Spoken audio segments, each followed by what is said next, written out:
సమర్థత లేకుండా టికెట్ ఇచ్చిన అదే నాకు ఎన్నికల పోటీకి సమర్థత లేకుండా టికెట్ ఇస్తారు ఎవడన్నా?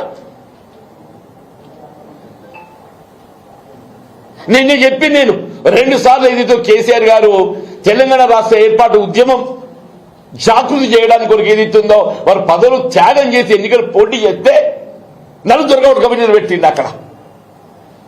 అసలు చల్లించుడు వీకినాడు, ఎక్కడో వీకినాడు. మొన్నటి ఎన్నిక మత ఓటు డివిజన్ అనేది ఏదైతుందో మతతత్వంతో డివిజన్ అయితే నీకు పోటీ చేయడానికి మనకు అవకాశం ఇచ్చింది. 96 ఉప ఎన్నిక ఏదైతుందో మొత్తం దేశంలోనే ఒక ప్రతిపక్ష పార్టీ అభ్యర్థి 73% vote I got fold.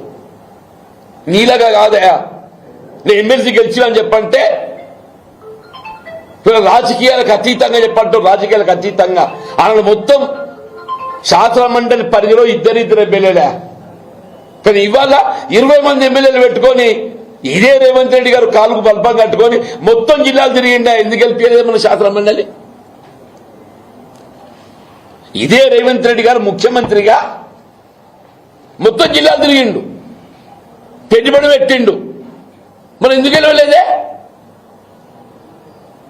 Parliament ఎందుకు గెలవలేదే? నీ సొంత నియోజకవర్గం కొడంగల్లో ఏదైతున్నదో ఈయన ముఖ్యమంత్రి కాకముందు బీజేపీకి అక్కడ 4,000 ఓట్లు వస్తే ఈయన ముఖ్యమంత్రి అయినాక అది 63,000 ఓట్లు వచ్చినాయి.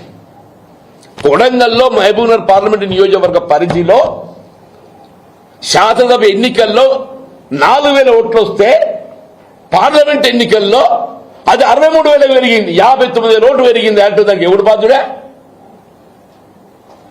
రాహుల్ గాంధీ గారు ప్రధానమంత్రి కాలేకపోయిందంటే ఎవడు బాధ్యుడు? నువ్వు కాదా? ఇక ఈయన రాహుల్ గాంధీ ప్రధానమంత్రి చేస్తారట, ఈయన రాహుల్ గాంధీ ప్రధానమంత్రి చేస్తారట. నీ మహబూబ్నగర్ ఓడగొట్టు, మహబూబ్నగర్ శాసనమండలి ఓడిపోయింది అన్న అంటే శాసనమండలి ఓడిపోయింది మహబూబ్నగర్లో, చేవల్లో ఓడిపోయింది, సికింద్రాబాద్, మల్కాజ్గిరి ఈయన ప్రాతినిధ్యం వహించిండు, ఒక్క సీటు గెలవలేదు. మల్కాజ్గిరిలో ఈయన పార్లమెంటే ప్రాతినిధ్యం వహించినాడు ఏదైతున్నదో ఒక్క అసెంబ్లీ సీటు కూడా గెలవలేదు అంటున్నా, పార్లమెంట్ గెలవలే. ఈయన కాంగ్రెస్ పార్టీ గురించి మాట్లాడతాడు. ఎంత నీ స్వార్థ ప్రయోజనాలు, నీ ఆర్థిక ప్రయోజనాలు తప్ప నీకేముంది అని చెప్పంటు నేను. నీ స్వార్థ ప్రయోజనాలు, నీ ఆర్థిక ప్రయోజనాలు తప్ప ఏముందని చెప్పంటు నేను. తెలంగాణ రాష్ట్రానికి ఏది ఇస్తుందో ఇలా కేసీఆర్ గారే శ్రీరామ రక్ష అని చెప్పండి. అందరం కూడా కోరుకునేది కేసీఆర్ గారి ప్రభుత్వం తిరిగి రావాలని కోరుకుంటున్నాం. ఇది ఒక మా బీఆర్ఎస్ శిలండే కాదు, ఇది యావత్ తెలంగాణ సమాజం కోరుకుంటుంది. ప్రజల నానుడు వచ్చింది. ఈ రాష్ట్రాన్ని పట్టిన శని పీడ విరడ కావాలి, ఈ రేవంత్ రెడ్డి పోవాలని చెప్పని రాష్ట్ర ప్రజానికే కోరుకుంటున్నా అని చెప్పి అంటున్నాను. ఉంటావు 2 ఏళ్ళు, నువ్వు ఉంటావు, నీ ఎవరొచ్చో తెలియదు. కాంగ్రెస్ పార్టీ ఎప్పుడేమైందో తెలియదు. కొసెళ్ళ దాకా ఈయన ఉంటా అని చెప్పి అనుకుంటుండు నేను కొసెళ్ళ దాకా ఉంటా అని చెప్పని. కానీ అధిష్టానం గమనిస్తుంది. ఈయన ఇప్పుడే పోయేదైతే బీజేపీ దానిలో చేరిండు. ఎందుకు నడమ ఉన్నాడుగా చంద్రబాబు నాయుడు గారు, నడమ రాయబారి వారది ఉన్నాడు. ఈయనకున్న ఎన్డీఏ ప్రభుత్వం మధ్య బీజేపీ మధ్య ఏదైతుందో వారది చంద్రబాబు నాయుడు ఉన్నాడు. ఈయన అనుకుంటాడు చంద్రబాబు నాయుడు కాపాడతానని చెప్పాను. కాంగ్రెస్ పార్టీ అధిష్టానం ఇవాళ నిర్వీర్యం నిశ్చితమైనట్టు కనబడుతుంది. మరి ఇన్ని కుతంత్రాలు చేస్తున్నా కానీ మరి ఎందుకు సైలెంట్ ఉంటుందో అర్థం కావటం లేదని చెప్పండి. రాష్ట్రంలో కాంగ్రెస్ పార్టీ సుస్థిరంగా ఉన్నది, 66 స్థానాలు ఉన్నాయి. నీకెందుకే మళ్ళీ ఇంకా కొత్త సభ్యులు? నీ సభ్యులు నీకు నమ్మకం లేదా?